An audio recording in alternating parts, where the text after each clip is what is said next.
सभी साथियों को राम राम भाई। आप सभी का स्वागत है आपके अपने YouTube channel HSSC think tank पर। तो भाई हम 2 चैप्टर हमारे कंप्लीट कर चुके हैं मैथ में। हमने कंपाउंड इंटरेस्ट चक्रवृद्धि ब्याज कर लिया, सिंपल इंटरेस्ट साधारण ब्याज कर लिया है। तो आगे बढ़ते हुए हम आज एक नया चैप्टर स्टार्ट करेंगे, प्रॉफिट एंड लॉस, लाभ और हानि। इस चैप्टर में कुछ टर्म होते हैं, मैं उन टर्म के बारे में आपको एक बेसिक एक नॉर्मल तरीके से बता दूं। जैसे होता है इसमें कॉस्ट प्राइस, क्रय मूल्य। हम कोई भी वस्तु खरीदते हैं बाजार से और उस वस्तु को खरीदने के लिए जो हमने कीमत अदा की वो होता है क्रय मूल्य। जैसे कोई भी आपने बाजार से एक बाल्टी खरीद ली 200 रुपए की, तो आपने 200 रुपए उस वस्तु के लिए अदा किए, तो ये कॉस्ट प्राइस है, क्रय मूल्य है। ठीक है। अब एक होता है सेलिंग प्राइस, विक्रय मूल्य। अब आपने वो 200 की बाल्टी ली और आप एक दुकानदार हो, यानी आपने वो वस्तु 200 में खरीद कर 500 में बेच दी, तो वो आपका है विक्रय मूल्य, सेलिंग प्राइस। उस कीमत पर आपने वो वस्तु को बेचा है, उस पे आपने एक प्रॉफिट लिया है। या 200 की खरीद कर आपने वो 150 की बेच दी, तो 50 रुपए की हानि होती है। तो लाभ और हानि हम हमारे क्रय मूल्य पर कैलकुलेट करते हैं। ठीक है। अब लाभ, जैसे 200 की वस्तु खरीदी आपने, 250 की बेच दी, 50 रुपए आपको प्रॉफिट हुआ। प्रॉफिट हम किस पे कैलकुलेट करेंगे? कॉस्ट प्राइस पे, क्रय मूल्य पे। ठीक है। उसकी परसेंटेज पूछी जाएंगी। ठीक है। अब वही 200 की वस्तु आपने 100 रुपए में बेच दी, तो 100 रुपए की आपको हानि होती है, लॉस होता है, तो वो आप कॉस्ट प्राइस पर कैलकुलेट करेंगे। अब होता है एमआरपी। कोई भी हम वस्तु खरीदते हैं, ठीक है, उस पर एक एमआरपी होता है। ठीक है। एमआरपी से लेस करके एक डिस्काउंट देकर दुकानदार यानी ऑफर्स निकालते हैं। जैसे हम कोई भी ऑनलाइन प्लेटफॉर्म से कोई वस्तु खरीदेंगे तो उस पे होता है ना 20% डिस्काउंट, 50% डिस्काउंट, तो वो एमआरपी होता है। एमआरपी पे एक डिस्काउंट देकर एक यानी अच्छे तरीके से उस वस्तु की वो एक एडवर्टीजमेंट अच्छे तरीके से हो जाती है कि लोगों में इस यानी वस्तु को खरीदने की और ज्यादा वो बढ़ती है कि इस पे इतना परसेंटेज ऑफ आया हुआ है, डिस्काउंट आया हुआ है। तो हमने एमआरपी पढ़ लिया, हमने डिस्काउंट पढ़ लिया, डिस्काउंट दी जाती है, छूट दी जाती है, वो एमआरपी पे दी जाती है। ठीक है। फिर पहले हमने कॉस्ट प्राइस, क्रय मूल्य, प्रॉफिट लॉस, लाभ हानि, विक्रय मूल्य, सेलिंग प्राइस, सभी टर्म को हमने अच्छे से समझ लिया है बेसिक तरीके से, नॉर्मली। और भी कोई आगे टर्म चैप्टर में आती है, हम उसको साथ ही साथ डिस्कस कर लेंगे। ठीक है। एक आपको बेसिक सी जानकारी दी थी, तो हम अब क्वेश्चनों को करेंगे, जो टाइप्स आती हैं उनको कवर करेंगे लगभग सभी को। तो बढ़ते हैं आगे।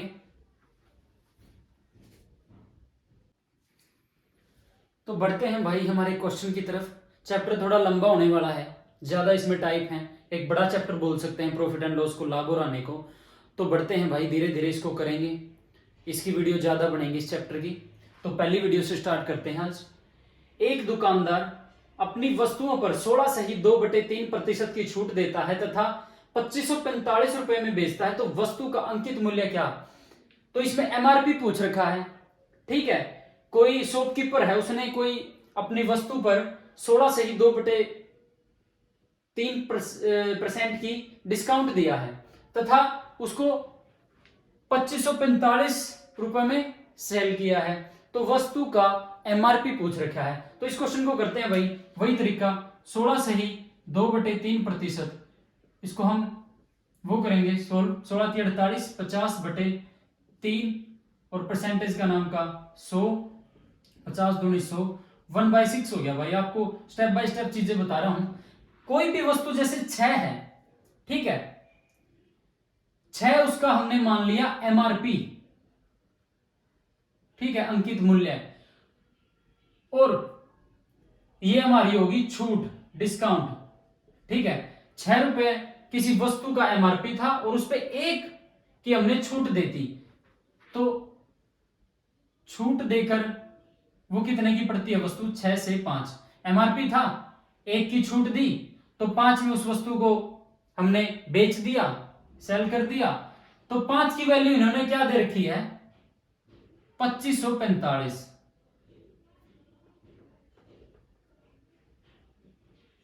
तो ये कितने गुना हो गया?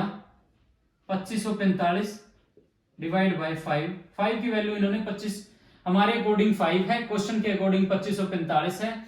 पंजो पंजो 25, 0, 5 9 45, तो ये 509 गुना ज्यादा है। ठीक है, तो इसको भी 509 से गुणा कर देंगे। 6 9 54, 6 5 30, तो इसका एमआरपी आ गया। अब इसमें पूछ लेते कि छूट कितनी है, तो ये 1 की छूट मिली है, तो 1 को भी हम 509 से मल्टीप्लाई करते, तो 3054 उसका एमआरपी था, अंकित मूल्य था। उस पर उसने 509 रुपए की छूट देकर वो वस्तु 2545 रुपए में बेच दी। तो इसका सॉल्यूशन ये हुआ। बिल्कुल अच्छे तरीके से आपको समझाया है, स्टेप बाय स्टेप समझाया, आपको समझ आ गया होगा, मुझे कॉन्फिडेंस है इस चीज का। ठीक है, एक दुकानदार, बढ़ते हैं नेक्स्ट क्वेश्चन की तरफ। एक दुकानदार अपनी वस्तु 4950 रुपए में बेचता है, वह 37.5% लाभ प्राप्त करता है, तो वस्तु का क्रय मूल्य, तो कॉस्ट वैल्यू, कॉस्ट प्राइस पूछ रखा है इसमें। कोई भी शॉपकीपर है, उसने अपनी वस्तु को 4950 रुपीज में बेच दिया और उस पे 37.5% प्रॉफिट गेन किया, तो ठीक है, तो वस्तु का कॉस्ट प्राइस क्या है। तो उसी तरीके से करते हैं इसको, 37.5 को सोल्व करेंगे हम, परसेंट को, 37 दूनी 74 और 1 75 बटे 2 गुणा 100, 25 तिया 75, 25 चौका 100, 4 दूनी 8, 3 बटे 8। ठीक है, जैसे 8 किसी वस्तु का क्रय मूल्य था और उस पे उसने 3 रुपए प्रॉफिट, इसको सोल्व करने के बाद, तो वो 8 से कितना हो गया, 11। ठीक है, अब क्या कह रखा है, एक दुकानदार अपनी वस्तु 4950 यानी 11 हमारा सेलिंग प्राइस है, विक्रय मूल्य है, और ये कॉस्ट प्राइस। ठीक है, ये एमआरपी और ये सेलिंग प्राइस। ठीक है, तो 11 की वैल्यू इसने कितनी दे रखी है, 4950। ठीक है, तो ये कितने, इसको कट करेंगे, 11 चौक 44, 5, 11 पंजे 55, 0, तो ये 450 गुना ज्यादा है। ठीक है, इसमें क्या पूछ रखा है, क्रय मूल्य। ठीक है, कॉस्ट प्राइस, कॉस्ट प्राइस, तो 800, 8 45, 4 8 चौका 32 और 4 36, तो इसका कॉस्ट प्राइस था 3600 और उसने,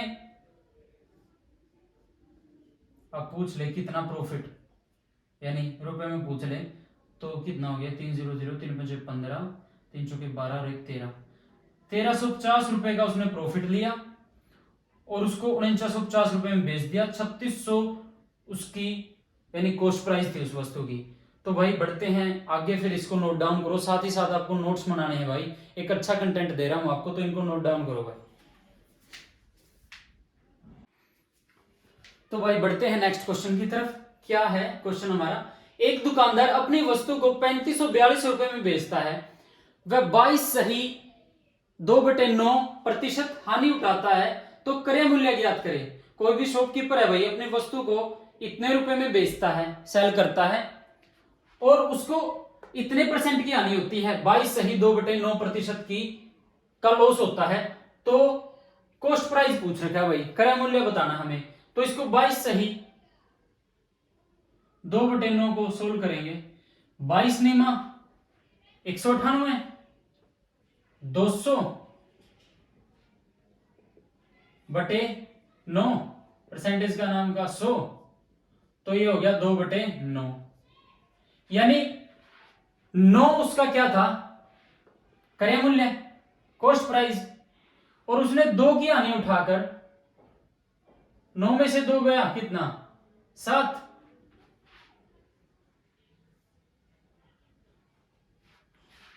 क्रय मूल्य पर ही हम हानि ज्ञात करेंगे, क्रय मूल्य पर ही हम जो हमारा कॉस्ट प्राइस है उसे भी, उस पर ही हम क्या है हमारा जो प्रॉफिट है उसको कैलकुलेट करेंगे। ठीक है, तो 9 हमारा क्या है, कॉस्ट प्राइस क्रय मूल्य, और 7 क्या हो गया सेलिंग प्राइस, ठीक है, और 2 रुपए की होगी हमें हानि, ठीक है। तो क्या पूछ रहे क्या है, क्रय मूल्य बताना है और वस्तु को इतने में बेच दिया भाई 3542, तो ये कितने गुना हो गया 3542 डिवाइड बाई 7, तो ये कितना हो गया 7 पंजू 35 0 7 6 42 506 गुना, तो इसको भी 506 से गुना करेंगे, क्रय मूल्य पूछ रखा है, तो 9 6 54 9 5 45, तो 4554 उसकी कॉस्ट प्राइस थी, क्रय मूल्य था, और उसको 3542 में बेच दिया।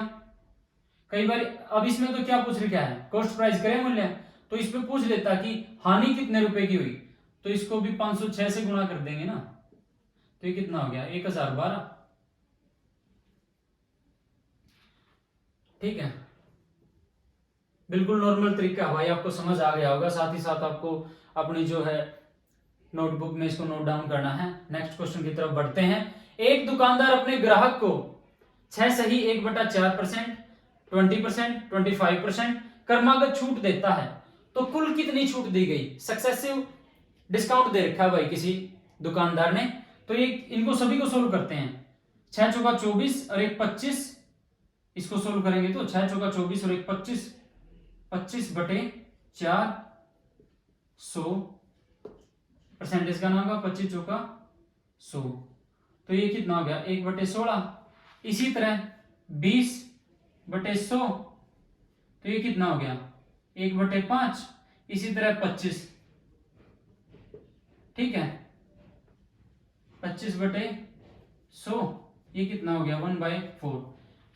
अब 16 था, 16 पे 1 की छूट दे दी, तो वो 15 में बेच दी डिस्काउंट के बाद, ये एमआरपी था, और इतनी 1 की छूट देकर उसने 15 पर बेच दी, ठीक है।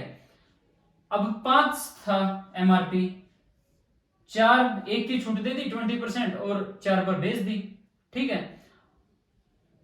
अब 4 था एमआरपी, 1 की छूट दी तो 3 में बेच दी, इसको यहीं पर कट कर लो, 5 थी 15, 4 से 4, ये कितना हो गया 16, 9, यानी कितने की छूट दी 7 की, 9 और 7 16, 16 उसका एमआरपी, डिस्काउंट तो एमआरपी पे ही कैलकुलेट की जाएगी ना, तो 16 पे 7 मल्टीप्लाई 100, ठीक है, परसेंटेज में निकालने के लिए, तो ये कितना हो गया 4 चौके 16, 4 से 25, 25 सत्ता 175 बाई 4, तो ये कितना हो गया 4 चौके 16, 1 4 3 12 और 3, 43 सही 3/4 परसेंटेज की उसकी टोटल छूट इतनी मिली है उसको भाई, ठीक है। तो इसको नोट करो आप, फिर बढ़ते हैं नेक्स्ट क्वेश्चन की तरफ। तो बढ़ते हैं भाई नेक्स्ट क्वेश्चन की तरफ। इस क्वेश्चन पर जाने से पहले, सॉल्यूशन करने से पहले मैं आपको एक बात बता दूं, ये क्वेश्चन ये नई टाइप, और इसमें ऐसा कहा जाता है कि हम, यानी आपको देखो ऑफर देखने को मिलते होंगे, कहीं भी आप बाजार में बड़ी दुकान पे जाते होंगे, जो भी ब्रांडेड कपड़े वगैरह बेचते हैं, उनपे क्या ऑफर आया होता है, बाय 5 गेट 2 फ्री, यानी आप 5 वस्तुओं की कीमत अदा करो और उसके ऊपर हम आपको 2 वस्तु फ्री में देंगे। तो इस क्वेश्चन में क्या करना होता है, बाय 5 गेट 2 फ्री, जो फ्री में मिलता हमें उसको ऊपर रखना है, और टोटल रिसीविंग, आपने टोटल रिसीव कितने किए हैं, टोटल रिसीव आइटम आपने 7 किए हैं, 7 वस्तु प्राप्त की हैं, 2 आपको फ्री में मिली है, तो इस पे इस तरीके से छूट निकाली जाती है, जैसे फ्री 2 मिली और टोटल रिसीव कितने की 7, तो इस पे अगर हम छूट 2 की छूट मिली हमें 7 आइटम पर, तो मल्टीप्लाई बाय 100, तो ये कितना हो गया 200/7, 7 दूनी 14, 6 7 8 56, बचे कितने 4, तो इतने परसेंट की छूट मिली। उसी तरीके से ये क्वेश्चन है, एक दुकानदार अपने वस्तु को अपने ग्राहक को 15 वस्तु के साथ एक वस्तु फ्री देने का दावा करता है, बताए वह कितने प्रतिशत की छूट दे रहा है। जैसे टोटल रिसीविंग कितनी हुई, 15 और 1 16, ठीक है, और कितने की छूट मिली, 1 की, ठीक है, एक वस्तु फ्री में मिली। तो इसको काउंट कर लो, 4 चौके 16, 25, 25 बटे 4, 4 6 का 24, 6 सही 1/4% की उसको छूट मिली। तो इस तरीके से इस क्वेश्चन को करना है। अब बढ़ते हैं नेक्स्ट क्वेश्चन की तरफ। एक दुकानदार अपने ग्राहक को 20% की छूट देता है तथा साथ ही 15 वस्तु के साथ एक मुफ्त भी देता है, बताएं उसने कितने प्रतिशत की छूट दी। जैसे उसने 20% की तो एक छूट दे दी, ठीक है, और साथ में 20% का डिस्काउंट दे दिया, और साथ में 15 वस्तुओं पर एक वस्तु फ्री दे देता है। तो ठीक है, इसको पहले तो 20% को करेंगे हम। ये कितना हो गया, 1/5, यानी 5 एमआरपी हो गया, और छूट देने के बाद 4 आइटम उसने दे दिए, ठीक है।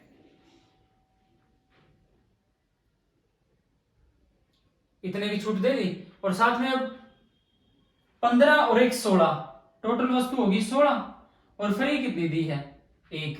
तो ये कितने की छूट होगी, 16 से 15, ठीक है।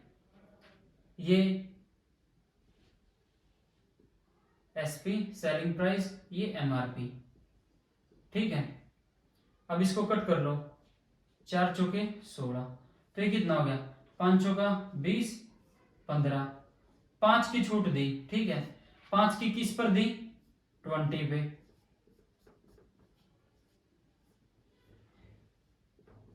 तो टोटल उसे 25% की छूट मिली। तो इन टाइपों को आप अपनी नोटबुक में नोट डाउन करो। फिर बढ़ते हैं नेक्स्ट टाइप की तरफ।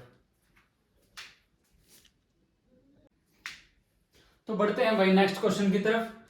एक दुकानदार अपने ग्राहक को 2 क्रमागत छूट देता है, एक 33 सही 1/3% और एक 25%। वह त्योहार के मौसम में वह 8 वस्तु पर एक मुफ्त देता है, तो कुल छूट बताएं। तो भाई आपको पता है फेस्टिव सीजन पर शॉपकीपर होते हैं जो वो एक ऑफर निकाल देते हैं, तो उसने भी एक ऑफर निकाल दिया कि 8 वस्तु पर एक मुफ्त दूंगा, और 33 सही 1/3% और 25% की सक्सेसिव डिस्काउंट वो पहले ही दे रहा था। तो इसको सोल्व करते हैं भाई। 33 सही 1/3%, 100/300, ठीक है, 1/3, यानी 3 से 2। ये हो गया एमआरपी और ये हो गया सेलिंग प्राइस, ठीक है, इतनी छूट देने के बाद, ठीक है। अब 25%, 1/4, यानी 4 से 3, 4 उसका एमआरपी था और उसने 3 सेलिंग प्राइस पर भेज दिया। अब आगे बढ़ते हैं भाई। त्योहार के मौसम में वह 8 वस्तु पर एक मुफ्त देता है। मैंने क्या बताया था, ऊपर फ्री, ठीक है, और नीचे टोटल रिसीविंग, ठीक है। तो 8 और 1 9, फ्री कितनी, 1, 9 से 8। अब इसको कट कर लो, 3 से 3, 4 दूनी 8, ठीक है। तो ये 9 से 4 होगी, तो कितने की छूट दी, 5 की। तो 5/9 गुणा 100, तो इसको 3 से 3 कट हो गया, और 4 एकम 4, दूनी 8, 2 दूनी 4, 9, 5 से 9, तो इसको कर लो भाई, 500/9, 9 5 45, 5 9 5 45, तो ये 55 सही 5/9% की छूट आ गई भाई, ठीक है। अब बढ़ते हैं नेक्स्ट क्वेश्चन की तरफ। एक वस्तु का खुदरा मूल्य यानी अंकित मूल्य एमआरपी 1000 रुपए है तथा एक दुकानदार 10% की 4 क्रमागत छूट देता है, 10% की सक्सेसिव डिस्काउंट देता है भाई। तो वस्तु का विक्रय मूल्य सेलिंग प्राइस पूछ रखा है, ठीक है। अब इसको करते हैं, जैसे 10/100, तो ये कितना हो गया 1/10। 10 से कितनी होगी 9, 10 से 9, 10 से 9, 10 से 9, तो ये 4 क्रमांक छूट हो गई। अब इसको करते हैं भाई। अब ये क्या, इसकी कितना हो गया मल्टीप्लाई करने के बाद 10,000, और ये कितना हो गया 81, 729, 729 कि 9 से 81, 8, 9 दूनी 18 और 8 26, 2, 9 7 63 और 2 65, तो ये कितना हो गया इतना। ठीक है, इसकी वैल्यू इसने कितनी देर की है 1000 रुपए, यानी मल्टीप्लाई बाय 1/10 करेंगे तो 1000 आ जाएगा। तो इसको भी 1/10 से मल्टीप्लाई करेंगे तो ये कितना आ गया,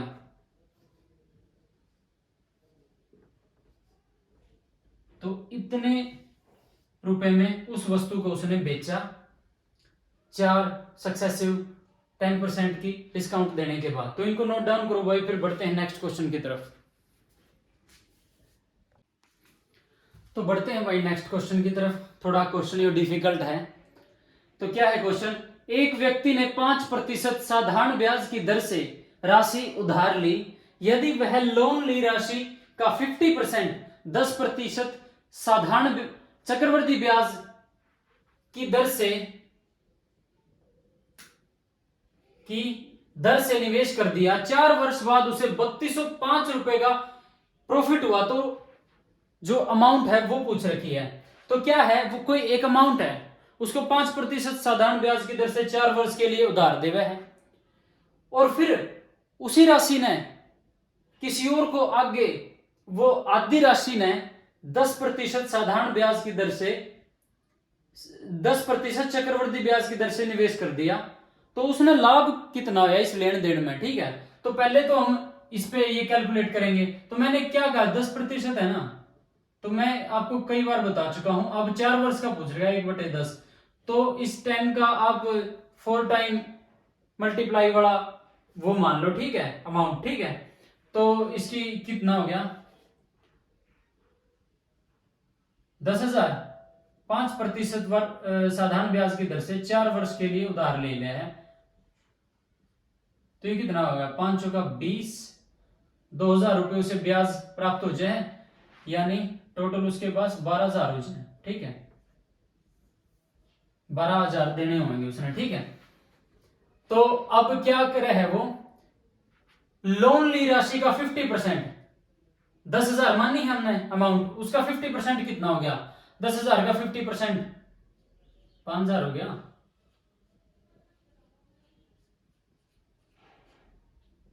तो ये कितना हो गया 5,000। ठीक है, अब इस पे कैलकुलेट करो। ठीक है, 5,000 हो गया। ठीक है, तो 1/10 से पहले ईयर का 500, 500, 500, ये चौथे साल का, ये तो हो गया साधारण ब्याज। ठीक है, अब इन पे सीआई निकालेंगे। ठीक है, अब इस पे कैलकुलेट करेंगे तो 50, अब इस पे करेंगे यहाँ पे 50, अब इस पे 50, अब इस पे 5। बताने की जरूरत नहीं है, जैसे 5,000 रुपये हमने निकाल लिया, कितना आ गया 500, फिर 500 पे निकाला हमने, कितना आ गया 50, अब 50 पे निकाला हमने 5। ठीक है, तो अब यहाँ पे ब्याज पे ब्याज 50, अब इस पे 50, अब इस पे 50, अब इस पे 3, नहीं पहले इन पे भी तो 5, 5, 5। ठीक है, अब इस पे काउंट करेंगे 5, 1/10, तो ये कितना हो गया 0.5। अब ये टोटल कितना हो गया। ठीक है, डिफरेंस तो यही होगा ना, ये तो सिंपल इंटरेस्ट हमारा 2,000 हो गया था, तो 2,000 तो ये हो गए। तो सिर्फ इनको कैलकुलेट कर वो कर लेंगे, जोड़ लेंगे 50, 100, 150, 200, 250, 300 और 20 ये 320 और 0.5, ठीक है। तो हमारे अकॉर्डिंग इतना आया है, इसने कितना दे रखा है 3205, और अमाउंट पूछ रखी है तो मल्टीप्लाई में अमाउंट हमने मानी थी 10,000, ठीक है। तो ये पॉइंट के नाम के ऊपर एक जीरो चढ़ा दी, ठीक है, इससे पूरा कट गया ये, ठीक है। तो ये कितना आ गया, तो वो अमाउंट इतनी थी, ठीक है, 1 लाख रुपए उसने ली थी साधारण ब्याज की दर से 5% पर 4 वर्षों के लिए। फिर उसने हाफ अमाउंट उसमें से 10% की रेट से चक्रवृद्धि ब्याज की दर से उसने ब्याज पर दे दिया आगे, और उसको इस लेन देन में टोटल 3205 रुपए का प्रॉफिट हुआ था। तो क्वेश्चन थोड़ा डिफिकल्ट है, ज्यादा कैलकुलेशन है, तो ध्यान से करिए भाई, ठीक है। अब बढ़ते हैं नेक्स्ट क्वेश्चन की तरफ। एक दुकानदार अपनी वस्तु को 10% छूट पर बेचता है तथा फिर भी 50% का लाभ कमा लेता है, तो इसमें जो क्रय मूल्य और एमआरपी का अनुपात पूछ रखा है, ठीक है। और एमआरपी जो है क्रय मूल्य से कितना प्रतिशत अधिक है, सीपी यानी क्रय मूल्य, एमआरपी अंकित मूल्य, ठीक है। तो इसको करते हैं भाई, पहले तो 10% की छूट, यानी छूट किस पे दी जाती है, एमआरपी पे, सेलिंग प्राइस। तो कितनी है ये 10%, तो कितना 1/10, 10 पर 1 की छूट दे दी तो 9 आ गया, ठीक है। अब क्या कह रखा है, ठीक है। अब 50% का लाभ हम किस पे कैलकुलेट करते हैं, क्रय मूल्य पर, 50/100 50%, यानी तो 1/2, यानी कोई क्रय मूल्य 2 है और 1 पर उस पर लाभ प्राप्त होता है, तो वो 3 की होगी वस्तु, 2 से 3 हो गई। 2 उस वस्तु का क्रय मूल्य है, 1 उस पर उसे प्रॉफिट प्राप्त हुआ है, तो 2 + 1 3, 2 से 3, 2 की खरीदी 3 में बेच दी। अब यहां पर लिखते हैं सीपी,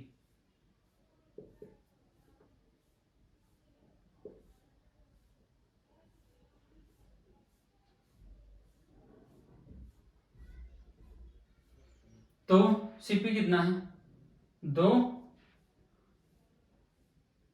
3। अब इसके अकॉर्डिंग तो सेलिंग प्राइस ये है विक्रय मूल्य, और इसके अकॉर्डिंग यहाँ पे 9 है, तो इनको बराबर कर लेंगे। बराबर करने के लिए इसको 3 से मल्टीप्लाई कर देंगे, अगर यहाँ पे 3 से मल्टीप्लाई किया है तो यहाँ पे भी कर देंगे, तो ये कितने आ गया 10:9:6, ठीक है। ये एमआरपी का, ये हमारा सेलिंग प्राइस हो गया, ये हो गया कॉस्ट प्राइस क्रय मूल्य, ठीक है। तो अब क्या पूछ रहे, क्या है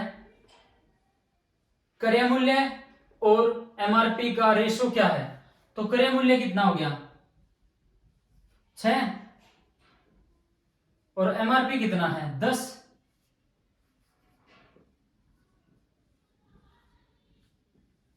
तो ये हमारा आ गया फर्स्ट क्वेश्चन का आंसर। अब क्या पूछ रहे, एमआरपी सीपी से कितने प्रतिशत अधिक है, एमआरपी कितना है 10 और सीपी कितना है 6, एमआरपी कितना अधिक हो गया 4, सीपी से, तो सीपी पे कैलकुलेट करेंगे कॉस्ट प्राइस पे, क्रय मूल्य पे, तो 4/6 गुणा 100 2 3, ठीक है। तो ये कितना हो गया 200/3, ये कितना हो गया 3 × 18, 3 × 18 2 66, सही 2/3% इस क्वेश्चन का आंसर आ गया। तो भाई इनको नोट डाउन करो, आज की वीडियो ज्यादा लंबी ना हो, तो इस करके भाई आज यहीं पे रोक देते हैं इस वीडियो को। तो नेक्स्ट वीडियो आएगी, उसमें आगे क्वेश्चन को कवर करेंगे, आगे टाइप्स को कवर करेंगे। तो भाई अगर समझ में आए तो वीडियो को ज़्यादा से ज़्यादा आपको लाइक करना है, शेयर करना है और चैनल को ज़्यादा से ज़्यादा सब्सक्राइब करना है। आशा करूंगी भाई आपने अच्छे तरीके से समझ में आ रहा होगा, लेकिन एक रिक्वेस्ट आपसे ये करूंगा, मैं हम्बल रिक्वेस्ट करता हूँ कि आप साथ ही साथ अपनी नोटबुक बनाते रहो, ठीक है। नोट्स बनाओ अपने, एग्जाम टाइम पे आपको क्विक रिवीजन के लिए बहुत बेनिफिशियल रहेंगे। तो धन्यवाद भाई, वीडियो अच्छी लगे तो चैनल सब्सक्राइब करो। धन्यवाद, जय श्री राम भाई।